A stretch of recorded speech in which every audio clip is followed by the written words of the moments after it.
অর্ধজাহানের খলিফা দিনের বেলা মানুষের বিচার করে, রাতের বেলা এলাকায় ঘুরে ঘুরে মানুষের জনগণের খবর নেয়। হযরত ওমর ঘুরতেছেন, এক সময় গিয়া দেখেন জঙ্গলের পাশে একটা ছোট্ট করে ঘরের মধ্যে আগুনের আওয়াজ দেখা যায়, আগুনের আলো দেখা যায়।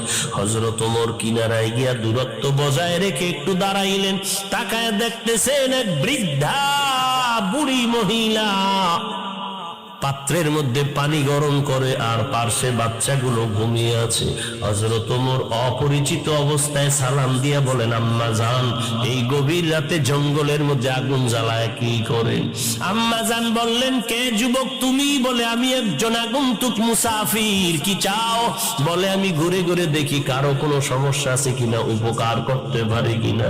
আল্লাহর বান্দি বুড়ি মহিলা ডাক দিয়ে কয়, ও যুবক, তুমি আর কি উপকার করবা? আমার একটু মনের দাবি শুনে নাও। আমগো দেশে নাকি ওমর নামের ব্যক্তি দেশ পরিচালনা করে।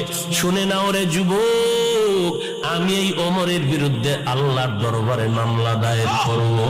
কারণটা কি? আজ তাকায় দেখো, আমার ঘরের চুলায় আগুন জ্বলে, খানা নাই, না খেয়ে আমার বাচ্চাগুলো বাটিতে কান্না করে করে করে করে ঘুমিয়ে গেছি। আমার পায়ের কিনারায় কাঁদে ওরা, খানা নাই, পেটে ক্ষুধা। আমি পানি গরম করে ওদের বলি অপেক্ষা কর, খানা রেডি হচ্ছে। আমি ওমরের মতো বান্দা, আমাদের খবর নেয় না, বিচার দায়ের করব। এবার ওমর পরিচয়টা গোপন রেখে বললেন, আম্মা জান, দেখি কিছু করতে পারি নাকি।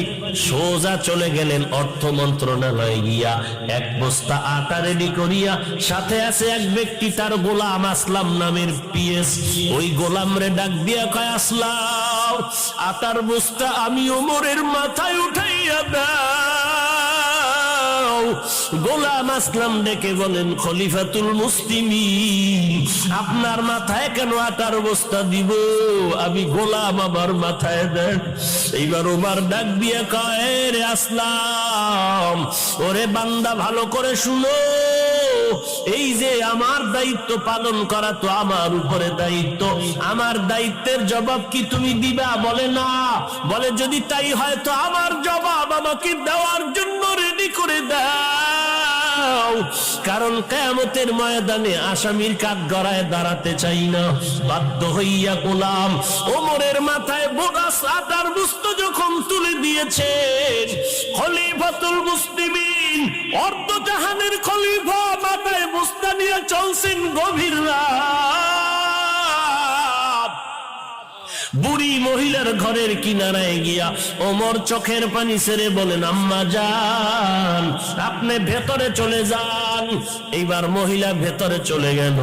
ওমর নিজে আটা বের করিয়া, নিজে খামিরা বানাইয়া, ওমর নিজের হাতে রুটি বানানো শুরু করে দিলেন। গভীর রাত্রে কেউ দেখি না, আমার মাওলায় তো তাকাইয়া দেখতেছে।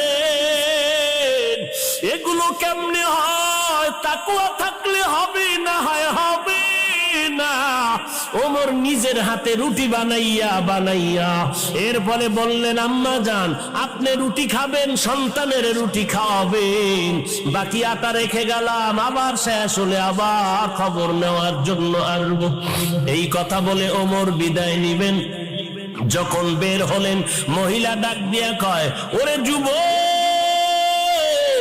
একটু শেষ বেলায় তুমি যখন আসছো, আমি একটু অন্তর করে তোমার জন্য দোয়া করে দেই। আল্লাহ যদি তোমারে আজকে দেশের পরিচালনার দায়িত্ব দিতেন, তাহলে দেশের মানুষ আর কোনোদিন কষ্টে থাকতে পারত না। আমি দোয়া করি তোমার মতো বান্দাটারে যেন দিয়ে আল্লাহ উম্মতের খেদমত নেয়। ওমর চলে গেলেন। পরের দিন আদালতে বসিয়া মসজিদে নববীতে বার্তাবাহক পাঠায় বলে, অমুক এলাকায় এক বৃদ্ধা মহিলা, তাকে ডেকে আমার আদালতে হাজির করো। মহিলার কাছে যখন খবর চলে গেল, আপনাকে খলিফাতুল মুসলিমিন ডাকছেন, তাড়াতাড়ি চলেন, ওমর ডেকেছেন। মহিলা তো জানে না গত রাত্রের যুবকটাই ছিল ওমর, খলিফাতুল মুসলিমিন। মহিলা ভয় পেয়ে গেল, গত রাতের ঘটনা কি খলিফাতুল মুসলিমিনের কাছে সেই যুবকটা বলে দিল নাকি আমার আজ ফাঁসি হয়ে যাবে। ভয় হয়। যখন ডাকছে, আমি তো ওমরের বিরুদ্ধে কত কথা কালকে বলেছি, আজ আমার বিচার না জানি হয়ে যায়। এইবার খলিফাতুল মুসলিমিন ডাকছে, হয়তো আমার বিচার হবে, ফাঁসি হয়ে যাবে। নিজেকে শেষ বিদায়ের মনে করিয়া সন্তানগুলোর থেকে কান্না করে করে বিদায় নেয়, আর বলে সন্তানেরা চির বিদায় দাও। গতকাল আমি খলিফাতুল মুসলিমিনের বিরুদ্ধে কথা বলেছি, আজ বিচার হবে। এদিকে ওমর অপেক্ষায় আছে। মহিলা হেঁটে হেঁটে হেঁটে হেঁটে খলিফাতুল মুসলিমিনের দ্বার প্রান্তে যখন এসে গেল, দরওয়াজা দিয়ে তাকায় দেখে গতকাল রাতের সেই যুবক দাঁড়িয়ে আছে। দেখিয়া ভয় পেয়ে গেল মহিলা। ওমর ডাক দিয়া কয়, মা, কোনো ভয় নাই, কারণ আপনি তো আজকে অপরাধী না, অপরাধী তো আমি ওমর। আজকে তো আপনি আসামি না, আমি আসামি নিজেই। কেন এর আগে আপনার খবর নিতে গেলাম না? আজ আপনি আমার বিচার করেন। ওমর একটা পাগড়ি লম্বা হাতে নিয়ে বলে, পাগড়ির একটা মাথা আমার গলায় পেঁচায় দিলাম, আর এক মাথা আপনার হাতে নেন, আর এই পাগড়ির মাথা ধরে আমাকে রাস্তা রাস্তায় টানতে থাকেন, আর আমার বিচার করেন। দুনিয়াতে আমার বিচার হয়ে যাক, কিন্তু হাসরের ময়দানে যেন আল্লাহর আদালতে দাঁড়ায় হিসাব দিতে না হয়।